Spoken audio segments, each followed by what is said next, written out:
गणेशाय नमः। ओम श्री सरस्वती नमः। ओम श्री गुरुभ्यो नमः।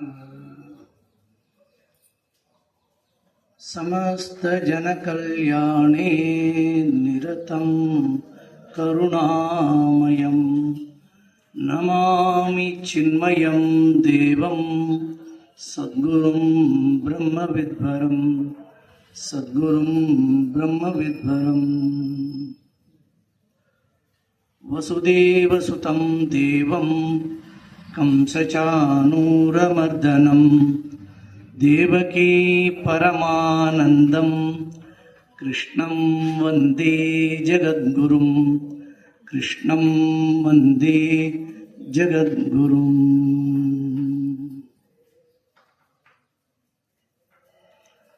நான் பேச வேண்டான்றதுக்காக நைசர் சுவாமிகிட்ட கொடுத்து நீங்கள் பேசுங்க சுவாமிஜி நீங்கள் சொல்லி விட்டேன்.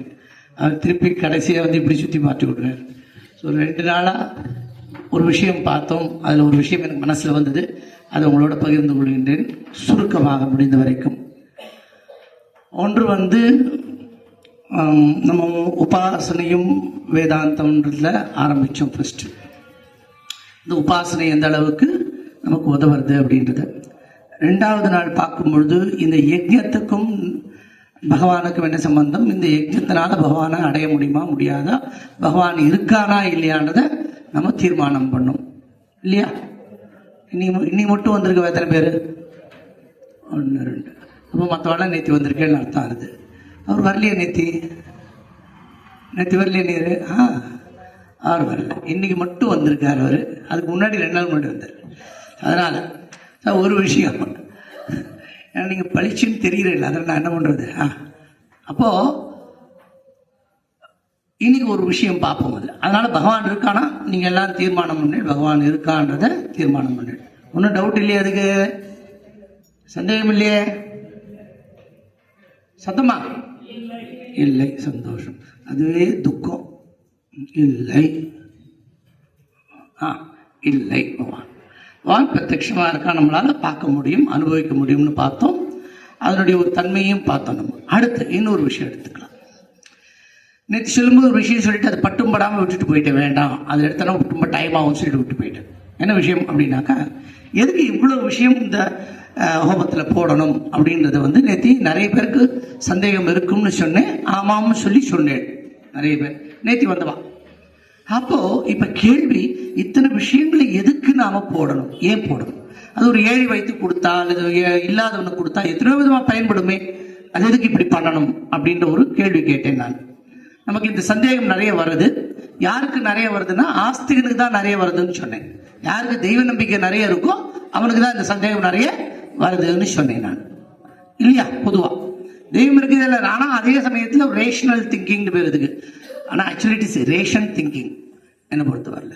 அதனால் யோசிச்சு அப்படி பண்ணலாம். இப்போ ஒரு கேள்வி நாம இப்போ கேட்க போகிறது என்னன்னா, அவசியமா இது அப்படின்னு. நான் சுருக்கமாக 2 விஷயம் சொல்கிறேன், கேட்டுக்குவோம் கரெக்டாக. கேட்கறதுக்கு ஆமாம் இல்லைன்னு முடிஞ்சால் ஃபாஸ்ட்டாக பதில் சொல்லணும். ரொம்ப நேரம் யோசிக்கக்கூடாது. இந்த டொனேஷன் புக்கு நீட்னா ரொம்ப நேரம் யோசிப்போம் 2 நாளைக்கு, அந்த மாதிரி இல்லை. டக்குன்னு இந்த உலகத்தில் எதையுமே நம்ம படைக்கலைன்றதை பார்த்தோம். நம்ம உண்மையா அந்த கேள்வி நெத்தியை பார்த்தோம். நாம எதையும் நாம படைக்கவில்லை. இறைவன் அனைத்தையும் உற்பத்தி செய்திருக்கின்றான். படைத்தல் என்றால் உற்பத்தி செய்தல், அனைத்தையும் பண்ணியிருக்கான் அப்படின்றது பார்த்தோம். ஈஸ்வரன் அனைத்தையும் செய்திருக்கின்றான் பார்த்தோம். அடுத்த கேள்வி வருது, அந்த ஈஸ்வரன் எல்லாத்தையும் பண்ணியிருக்கான்னு சொல்லும் பொழுது, சகயஜ்ஞா பிரஜா சுஷ்டுவா புரோவாச்ச பிரஜாபதி அனேன பிரசவிஷ்யஸ்துவம் ஏசுவோதிவிஷ்ட காமதுக்கு தேவான் பாவயதாதேன தே தேவா பாவயந்துவ பரஸ்பரம் பாவயந்த ஸ்ரேய பரமவாப்சித. இப்போ நான் பேச போகிறதுக்கு பிரமாணம் இந்த இடத்துல இருக்குது. நான் நிறைய சான்ஸ்கிரிட் ஸ்லோகமாக கோட் பண்ணேன்னா என்னோட ஞானத்தை உங்களுக்கு காமிக்கிற மாதிரி இருக்கும். ஆனால் நான் வேலை உங்களுக்கு புரிகிற மாதிரி எளிமையாக சொல்கிறேன், புரிஞ்சுப்பேன்னு நினைக்கிறேன் நான். அது பயனுள்ளதாக இருக்கும்னு நினைக்கிறேன் நான். அப்ப சொல்ற இந்த இடத்துல இத்தனை வஸ்துக்கள், ஒரு உதாரணத்துக்கு எடுத்துப்போம் நாம. இதுல நெய் போடுறா இல்லையா, நெய் ஆஜ்யம்னு சொல்லுவா. நெய் ஓம் ஸ்வாஹா ஸ்வாஹா அப்படி போட்டுட்டே இருக்கா, பார்த்தேடா. ஒவ்வொரு மந்திரம் சொல்லிவிட்டும். சாமுண்டாய நம ஸ்வாஹா அப்படி போறான். ஓம் மகாலட்சுமி நம ஸ்வாஹா.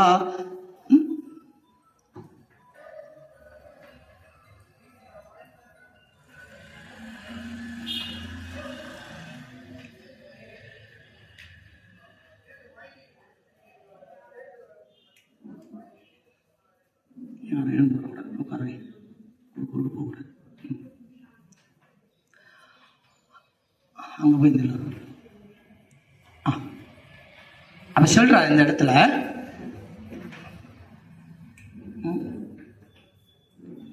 உட்கார வைன்னு யாரும் குறுக்காலே விடாத, எல்லாரும் வரவா போறாளை பார்த்துட்டு இருப்பா. அப்படியே நில்லு, நீங்க ஓரமா நில்லும்.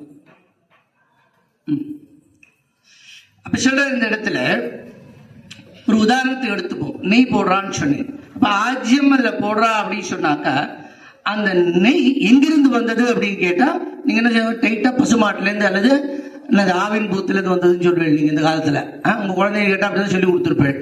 ஆனா உண்மையிலேயே பார்த்தா அந்த நெய் வெண்டையிலிருந்து வந்தது. ஒன்னும் குழப்பம் இல்லையா? என்ன இந்த காலத்துல வெண்ணெயை மிக்சியில போட்டு அடிச்சு வெண்ணெய்யா இருந்துலாம் சொல்லுவேன். அப்படி எடுத்துக்காது. அந்த காலத்துல ஆர்லிஸ் பாட்டில் கொடுத்துட்டு பேப்பர் படிச்சுன்னு ஆட்டிட்டு பாரு மாமா அப்படி அப்படி இல்லை. அது வேண்டாம். வெண்ணெய் திரண்டு வந்து அந்த வெண்ணெய் உருக்கும் பொழுது நெய் ஆகின்றது. அந்த வெண்ணெய் எப்படி வந்தது அப்படின்னு கேட்டேன்னாக்கா அந்த வெண்ணெய் எப்படி வந்தது? பால்ல வெண்ணெய் வந்ததா? தெரியும். தயிரிலிருந்து வெண்ணெய் எடுக்கிறோம், பால்ல இருந்து எடுக்க முடியாது. பாருங்க. அப்ப அந்த தயிர் எங்கிருந்து வந்ததுன்னா பால், அது காய வைத்து உரை போட்டு எல்லாம் பண்ணது பால். அந்த பால் இப்ப உங்களுக்கு பிரச்சனை என்னன்னாக்கா ஆரஞ்சு கலர், பச்சை கலர், ப்ளூ கலர், சிகப்பு கலர், 4 கலர் 5 கலர் போட்டு வச்சிருக்கான். அதனால நீங்க எந்த கவரை சொல்றேன் சாமி கிட்ட கேட்பேன். இந்த வாரியார் சுவாமிகள் சொல்லுவார் ரொம்ப அழகா. என்ன சொல்லுவாருனாக்கா, ரொம்ப வருஷத்துக்கு முன்னாடி கேட்ட ஞாபகம், நான் அவர் நேர பார்த்து ஒரு மாதிரி முன்னாடி உட்காந்து சத்தம் கேட்டிருக்கேன் அவர்கிட்ட.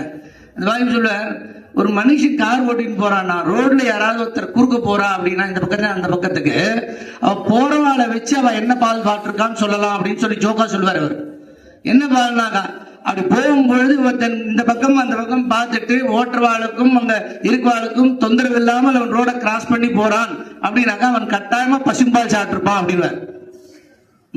நீ என்னதான் ஆறு அடிச்சாலும் நீ யாரா, நான் தொட்டு கொடுக்குறேன், நான் போறேன், நான் நிக்கிறேன் அப்படின்னு சொன்னா நாம ஒதுங்கி போயிட்டு இருப்போம் இல்லையா? உங்களுக்கு பழக்கம் இருக்கும். எது அப்படி பண்ணும்? அந்த எரும மாட்டு, அந்த எருமாட்டோட பால், எருமை அப்படி பண்ணும் ரோட்ல, ஸ்பீட் பிரேக்கர்னே பேர் அதுக்கு. அவன் அந்த எருமைக்கு என்ன சொல்றான் அப்படின்னாக்கா அந்த எருமை மாட்டு பாலை ஒருவேளை சாப்பிட்டு இருந்தா அப்படி இருப்பானோ அப்படின்னு ஒரு ஜோக்கா சொல்றாரு. என்ன சீரியஸா எடுத்துக்காதீங்க. அடுத்து சொல்ற, அவன் இப்படி போவான் இப்படி போவான் அப்படி போவான் இப்படி போவான், கடைசியில போய் முட்டி வைப்பான் எங்கேயாவது கார்காரனை. அவன் எதுனா ஆவின் பால் சாப்பிட்டு இருப்பான். இவர் யார் சொல்லுவாருன்னா அழகா வந்து கிருபானந்த வாரியார் சொல்லுவார். இப்ப எதுக்கு சொல்ல வந்தேன்னா, இந்த நல்ல பசும்பால்ல இருந்து எடுக்கப்படுறது நெய், நல்ல சுத்தமான நெய். இது வாங்கின இடம் ஒரு கிராமத்துல போய் எடுத்து வாங்கினோம். ரொம்ப ஆச்சரியமான விஷயம் இது. சுத்தமான பசு நெய் இது.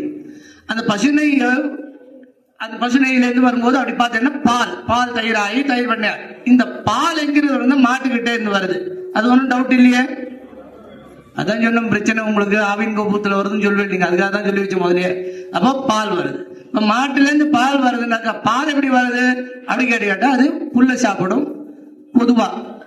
இப்பெல்லாம் அது போஸ்டர் சாப்பிடுறது. அதான் கத்தும் போது டிஃபரெண்டா கட்டுறது அது. அதனால அப்ப அந்த பசுமாடு புல்லை தின்றுது. புல்லை தின்று வெள்ளையா, பச்சை புல் வெள்ளைப்பால், கன்ஃபியூஷன். இது நீங்க எதனா பண்ண முடியுமா? அடுத்து அந்த புல் எங்கிருந்து வந்தது? பூமியில இருந்து வந்தது. பூமியில நீங்க விதை விளைச்சாடா புல்ல?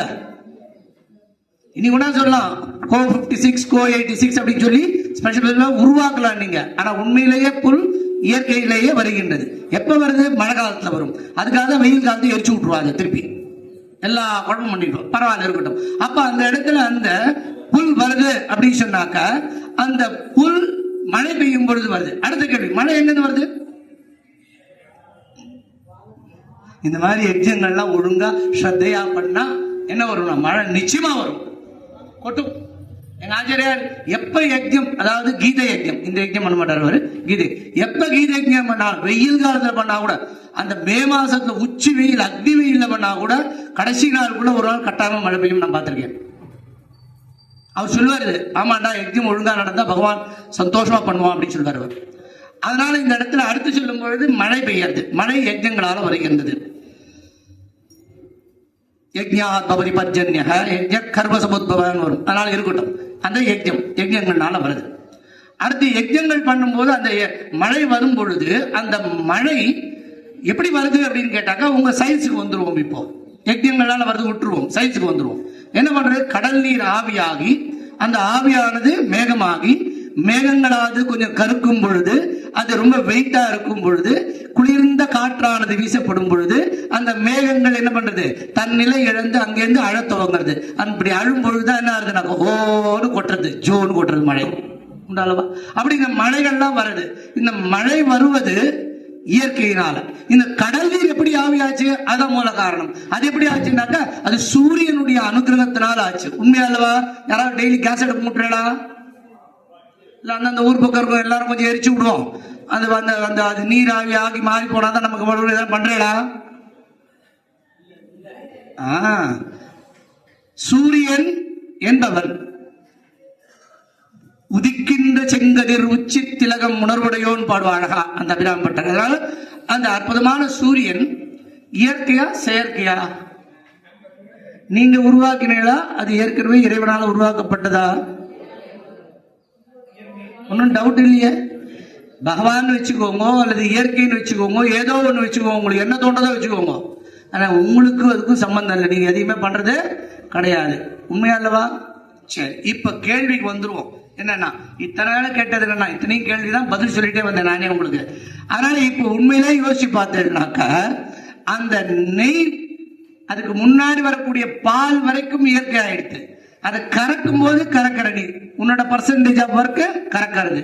கறந்த அப்புறம் கண்ணுக்குட்டிக்கு கொடுக்காமையே கறக்குறோம். காமிச்சிட்டு கண்ணுக்குட்டி இழுத்துட்டு மொத்தமா கறக்குறோம். எவ்வளவு பாபம் பண்றோம் பாருங்க ஒரு விஷயத்துல.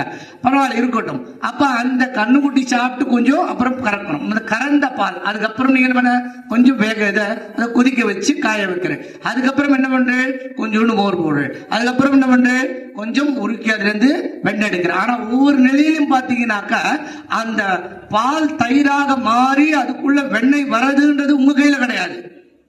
அதுக்குள்ள ஏற்கனவே அந்த சக்தி இருக்குது. அதுக்கு நல்லா பாருங்க, உள்ள யோசிச்சு பார்த்தா இத்தனை சக்திகளும் இயற்கையினுடையது.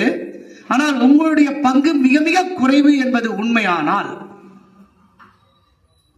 பிசினஸ்ல 80% 20% போட்டு 2 பேர் சேர்ந்து பிசினஸ் ஆரம்பிச்சீங்கன்னா லாபத்துல எவ்வளவு பங்கு எடுத்துக்கணும்? 80%ம் 20% போட்டவனும் சமமா எடுக்கணுமா அல்லது 80% 20% பிரிச்சுக்கணுமா லாபத்துல?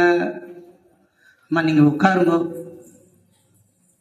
எல்லாரும் கவனம் இழுக்கிறது கஷ்டம். நீங்க குறுக்க டிஸ்டர்ப் பண்றேன், உள்ளே உட்காந்து போங்க. ஓகே, சாமி திட்டுறாரு சாமியை பூச்சாண்டி ஆகிடாதீங்க. ஓகேயா? Now clear? இப்ப 80% 20% வியாபாரத்துல நீங்க தெளிவா இருக்கீங்கன்னா அப்ப இயற்கையில கிடைக்கக்கூடிய 95% மேல பகவானுக்கு சொந்தமானது. கொஞ்சோண்டு வேலை பண்ற உங்களுக்கு 5%. அப்ப உங்க ஆத்துல 2 கிலோ நெய் மாசத்துக்கு வாங்குறேன்னா எத்தனை கிலோ நெய்? அந்த 2% 5% ஆச்சு. 2 கிலோன்றத 5% வச்சுக்கோங்க, இல்ல 10% வச்சுக்கோங்க. அப்போ 90% நெய் நீங்க யாருக்கு கொடுக்கணும்?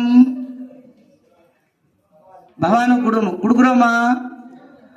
இந்த ஹோமத்துக்கெல்லாம் போட கொஞ்சம் மட்டமான நெய், அந்த நெய் கொடு அப்படின்னு கேட்கிறோம். அதுல சமைக்கிறதுக்கு பெஸ்ட் நெய்யா கொடு அப்படின்னு கேட்கிறோம். உண்டாலவா? பாபம் இல்லை. அப்ப 90% நீங்க கொடுக்கணும்னா எத்தனை கிலோ நெய் உங்க ஆத்துல நீங்க 2 கிலோ பயன்படுத்தணும்னா எத்தனை கிலோ நெய் நீங்க வாங்கணும்? கணக்கு கேட்காத சுவாமிஜி.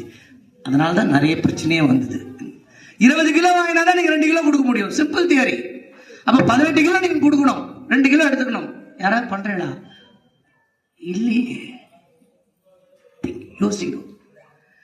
எதுவும் என்னுடைய கிடையாது சத்தியம்னு சொன்னேன்னாக்கா, உண்மைன்னு சொன்னேன்னா, புரியறதுன்னு சொன்னா அப்ப இறைவன் எல்லாத்தையும் உருவாக்கினான். இந்த ஒரு உதாரணத்துல புரிஞ்சுட்டேன் அப்படின்னாக்கா, கிருஷ்ணன் கண்ணப்பட்டு கஷ்டப்பட்டு போய் வீடு வீடா கோபிகள் அத்தனை பேரும் ரிஷிகள், மகாரிஷிகள். அவர்களால் ராமாயணத்தை ராமபிரான் கிட்ட போய் அணுக்கமா பழக முடியலன்ற ஒரு ஏக்கத்தினால பகவான் கிட்ட பிரார்த்தனை பண்ணுவோம். பகவான் நீ அடுத்த ஜென்மத்துல வா, நீ பர உங்களோட இருக்கேன் நான் சொல்றான். அப்படிப்பட்ட ஒரு சாநித்தியம் உடையது அது. அப்படிப்பட்ட ரிஷிகள் கோபிகள் என்ன பண்றா அப்படின்னா, ஏதோ சூழ்நிலை அவ பிறந்த அந்த வாசனை அந்த சூழ்நிலையினால அதெல்லாம் என்ன பண்றான், தயிரை கடைஞ்சி வெண்ணெய் விட்டு வைக்கும்போது பகவான் போய் ஊராத்திலேயே எடுத்து சாப்பிடுறான். அதுக்கு பேர் என்ன வச்சுட்டோம்? வெண்ணெய் திருடுறான் தான் எல்லாரும் சொல்லி கொடுக்குறான். கதையில சொல்றவாலும் அப்படிதான் சொல்லி கொடுக்குறான். வெண்ணெயை திருடல. உண்மையிலேயே நீ பண்ண போற பாபங்களில் இருந்து உன்னை காப்பாற்றுவதற்காக பகவான் திருடுவது போல் நீ எனக்கு நைவேத்தியம் பண்ணலன்னா கூட, நீ எனக்கு 18 கிலோ நெய் கொடுக்கலன்னா கூட நான் என்ன பண்றேன், வெண்ணையாவே போய் எடுத்து சாப்பிட்டு அதை மீதி இருக்கிறத உனக்கு பிரசாதமா ஆக்குறேன்னு சொல்லி உன்னை பாபத்திலிருந்து காப்பாற்றான்னு சொன்ன விஷயத்த நாம எவ்வளவு மட்டமா பேசிட்டு இருக்கோம். பகவான் திருடினா பகவான் திருடினா அப்படின்னு யோசிங்க. ஏன் இந்த மாதிரி கதை விரைவா சொல்றேன்னா, எனக்கு தெரிஞ்சு ரொம்ப விஷயத்தை டெக்னிக்கலா வேதாந்தமா மாயா ஈஸ்வரன் பிரம்மன்னு சொன்னேன்னா நீங்க கொஞ்ச நாள் தூங்கி போயிட்டு இருப்பீங்க. இது வரைக்கும் முடிச்சுட்டு இருக்க எல்லாரும் சிரிக்கிறேன், சந்தோஷம். நான் புரிஞ்சுதா? இப்போ என்ன புரிஞ்சுது? யஜ்யத்துல போடுறது வீணா தர்மமா, கரெக்டா தப்பா, உண்மையா பொய்யா, சரியா தவறா, நல்லதா கெட்டதா? கொடுக்கிறோம். ஏன் கொடுக்கிறோம்? அடுத்து நான் எக்ஸ்டெண்ட் பண்ணனே ரொம்ப டைம் ஆயிடும். நான் நீங்க இந்த ஓசூர் நகரத்துல எடுத்துட்டேன்னா ஒவ்வொரு ஆத்துல 1 கிலோ போட்டேன்னாக்கா ஒரு 10 லட்சம் வீடு இருக்குதுனாக்கா 10 லட்சம் கிலோ நெய் இங்க இருக்குது. 10 லட்சம் கிலோ நெய்ல இங்க போட்டது ஒண்ணுமே கிடையாது. வெறும் ஒரு 25, 30, 40 கிலோ மேக்சிமம் பயன்படுத்திருப்போம். 10 லட்சம் ஓசூர்ல இருக்கும்போது பயன்படுத்துற நீங்க உங்க எல்லா சார்பிலும் நீங்கள்லாம் க்ஷேமமா இருக்கணும், உங்க பாபங்கள்லாம் உங்களுக்கு வராம இருக்கணும், நீங்க பண்ற தவறுகளால ஏற்படக்கூடிய பாபங்கள் கூட வராம இருக்கணும்னு பிரார்த்தனை பண்ணிட்டு வெறும் 40 கிலோ நெய்ய கஷ்டப்பட்டு எல்லார்ட்டையும் குடுங்கன்னு கேட்டு பிச்சை எடுத்து வாங்கி இங்க போட்டு பண்றா இவா எல்லாரும் அப்படின்னாக்க எவ்வளவு பெரிய காரியம் பண்ணிருக்காங்க. அதுக்கு எவ்வளவு பெரிய பாக்கியம் கொடுத்திருக்காரு சுவாமிஜி. எவ்வளவு பெரிய பீட ஸ்தானத்திலிருந்து வந்து உட்கார்ந்துருக்காருங்க, நம்மளோட உட்கார்ந்துருக்க. நாம ரொம்ப சுலபமா நினைக்கிறோம், இல்லை. அப்ப யோசிச்சு பாருங்க, எதுவுமே எந்த இல்லை. அப்ப பகவான கொடுக்குறான். இந்த 40 நீங்க ஒன்னா ஒர்க் பண்ணி பாருங்க. கம்ப்யூட்டர் கால்குலேட்டர் தான் வச்சிருப்பேன். இந்த கால்குலேட்டர் தொலைபேசி, கையடக்க தொலைபேசி, மொபைல் சொன்னா தமிழ்ல புரியும் உங்களுக்கு ஈஸியா இல்லையா? இந்த மொபைல்ல போய் கணக்கு போட்டு பாருங்க. 1 லட்சம் கிலோனாக்க நீங்க வெறும் 40 கிலோனா எத்தனை % கொடுக்குறேன்? 2% கொடுக்கறோட 2000 லிட்டர் கொடுத்துருக்கணும். புரியுதுங்களா? இப்ப சொல்லுங்க, அதுல வீணா போடுறோமா? உங்களெல்லாம் பாப்பத்திலிருந்து காப்பாத்துறதுக்காக போடுறாளா இவாளெல்லாம் கஷ்டப்பட்டு? அதுவும் மந்திரம் சொல்லி சொல்லி பாவனையோட, பக்தியோட, பிரியத்தோட, அன்போட, கருணையோட. இது லோகா சமஸ்தா சுகினோ பவந்துன்றது ஒரு சாதாரண வார்த்தை இல்லை. இது கடைசியில சொல்லுவா எப்பயுமே, ஸ்வஸ்தி பிரஜாபிய பரிபாலயந்தாம் நியாயேன மார்கேண மஹீம் மஹீஷா அப்படின்னு. எல்லாம் க்ஷேமமா இல்லை, எல்லாம் க்ஷேமா இருக்கணும்னு வரும், ஃபுல்லாக வரும், சொல்ல டைமாக வருது. புரியுதுங்களா? அதனால யஜ்யத்தில் போடுறது என்றைக்குமே வீண் கிடையாது. எதுக்கு உங்களுக்கு பொறுமையாக சொன்னேன் அப்படின்னா, இன்னும் உங்களை கேள்வி கேட்பா நிறைய பேர், யாருக்கும் பதில் தெரியாது. யார் நிறைய பேர் உங்கள் பசங்க அமெரிக்காவில் இருக்குது, ஐரோப்பாவில் இருக்குது, அங்கே இருக்குது, இங்கே இருக்குது, எல்லாம் கேள்வி கட்டணும். No man, it is all waste of money. If you want to give money, you give for some educated persons who are suffering. என்னது? Useless guy. Think. If somebody talks about negative and all these things, culture, please learn knowledge, how to reply them very clearly and correctly with bhavana and value for that culture. Okay? This is my humble request to you all. அதனால எதுவும் வீணே கிடையாது. In fact புரிஞ்சுக்கோங்க, நீங்கள் பண்ணுற பாப்பத்திலேருந்து உங்களை காப்பாற்றுறதுக்காக இந்த ஹோமங்கள் ஒவ்வொரு இடத்துல செய்யப்படுது. எந்த இடத்துலலாம் ஹோமம் பண்ணுறாலும் போய் உட்காந்து ஜெபம் பண்ணுங்க, தபம் பண்ணுங்க, சேவை பண்ணுங்க, உங்களால் முடிஞ்சதெல்லாம் கொடுங்க. உங்களுக்கு வீட்டில் இருக்கிற சொத்தில் 2 பங்கு தான், 2% தான் உங்களுக்கு சொந்தம். மீதி இருக்கிற 98%, ஆமாம் 98% யாருக்கு சொந்தம்? நம்ம எவ்வளோ கொடுக்குறோம்? இங்கே தேடி பார்த்து கோயிலில் போகும்போது பர்சில் இருக்கிற அழுக்கு நோட்டாக பார்த்து உண்டியில் மூடி வேறு இப்படி போட்டு வருவாங்க. அது 2 இடத்துல பார்த்துருக்கேன். இந்த கேரளா ஸ்டைலும் பார்த்துருக்கேன், கர்நாடகா ஸ்டைலும் பார்த்துருக்கேன். அப்படி மூடி விட்டு தனியாக போடுவோம். யாரையும் குறை சொல்லலை, ஐ சா தட் எக்ஸ்பீரியன்ஸ். ஏன்னா மலையாளியும் இருக்கா இங்கே நிறைய பேர், நல்லா தப்பாக நினச்சிக்குவேன். I am just experiencing that. ரொம்ப கஷ்டப்பட்டு போட்டால் பார்த்தா 10 ரூபா இருக்கும், அது கிழிஞ்ச நோட்டாகும். நிறைய வாட்டி அனுபவிச்சிருக்கேன். எதுக்கு சொல்ல வரேன்னா, பகவானுக்கு கொடுக்குறத பெஸ்ட்டாக கொடுக்கும், முடிஞ்ச வரைக்கும் கொடுங்க, எவ்வளவு கொடுக்க முடியுமோ கொடுங்க. இறைக்கின்ற கிணறு தான் ஒரு அழகான வார்த்தையை சொன்னார் சுவாமிஜி. 2 நாளைக்கு முன்னாடி. அதனால கொடுப்பதால் நாம் குறைந்து விட மாட்டோம், கொடுப்பதால் நிச்சயம் வளருவோம். ஞானத்தை கொடுத்தால் ஞானம் வளரும். உங்களிடத்திலே இருக்கின்ற பொன் பொருள் செல்வங்களை கொடுத்தால் அவைகள் நிச்சயம் வளரும். இது உண்மை. காரணம், தேவான் பாவயதானேன தே தேவா பாவயந்த்வஹ பரஸ்பரம் பாவயந்ததான் சொல்றார் பகவான். ரொம்ப அழகான வார்த்தை. இதுதான் பிரமாணம் சொன்னேன், அதுக்காக சொல்லி முடிச்சுடுறேன். நான் இறைவன் சொல்ற, நான் ஏற்கனவே நீ பிறக்கிறதுக்கு முன்னாடியே இந்த காற்று பஞ்சபூதங்களாகிய அனைத்தையும், ஆகாயம், காற்று, நெருப்பு, அதாவது அக்னி, அப்புறம் நீர், ஜலம், பூமி, உறவுகள், தானியங்கள் எல்லாத்தையும் படைச்சு வச்சிருக்கேன். நான் அதை பயன்படுத்த ஆரம்பிக்கும் போது உனக்கு பாவனை, நம்ம பயன்படுத்துறோம்ன்ற எண்ணம் வரும்போது அதை கொடுக்கணும்ன்ற பாவனை வரும். அந்த கொடுக்கணும்ன்ற பாவனைக்கு பேர் யஜ்ஞம். ஸ்வாஹா. இன்னொரு வார்த்தை சேர்க்கணும் அதில். ஆக்சுவலா இதன் நமம, இது என்னுடையது இல்லைன்னு சேர்த்தோம்னா ரொம்ப பவர்ஃபுல்லா. கொடுக்கும் போதே உனக்கு கொடுக்குறேன், உனக்கு கொடுக்கும் போதே சொல்றது என்னது இல்லைன்றது மனசுக்குள்ள இருக்குது. அது ஆனா சொல்றதும் சிறந்தது தான் அது. ஆனா இங்க தெரியாது எனக்கு. ஏன்னா நான் யஜ்ஞா பண்ற பர்ஃபெக்ட் ஆள் கிடையாது. I am useless to the core. அந்த விஷயத்தில் எனக்கு தெரியாது அதெல்லாம். அதனால சுவாமிஜி இது பண்றாலும் அது கரெக்ட் என்னை பொறுத்த வரல. அதனால தப்பா இருந்தா மன்னிச்சுக்கோங்க சுவாமிஜி. அதனால என்ன சொல்றேன், ரெக்வஸ்ட் பண்றேன் அப்படின்னாக்கா, அனைத்தும் அந்த இறைவனுக்கு கொடுங்கள். தேவர்கள் சொல்றாங்க, அந்த தீவியதே இது தேவா, அந்த தேவர்களுக்கு கொடுங்கள், அந்த தேவர்கள் உங்களுக்கு கொடுப்பார்கள். ஒரு நெல் போடும்போது பூமியில, அந்த பூமியில 70 நெல்லா வரும், 80 நெல்லா வரும். ஒரு உதாரணம் கொடுத்த, ஒரே ஒரு விதையை நட்ட மாமரம் ஜென்மாந்திரத்துக்கு 100கணக்கான 1000கணக்கான மாமரங்களை கொடுக்கின்றது. ஒரே ஒரு பலாப்பழ விதை 100கணக்கான பலாப்பழங்களை வருடம் முழுவதும் கொடுத்திருக்கிறது.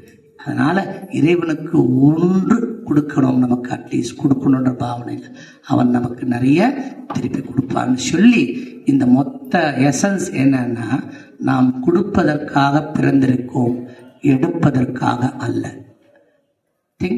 think again. Om Purnamadah Purnamidam Purnat Purnamudachyate Purnasya Purnamadaya Purnamishantihi. Hari Om. Shri Gurubhyo Namaha.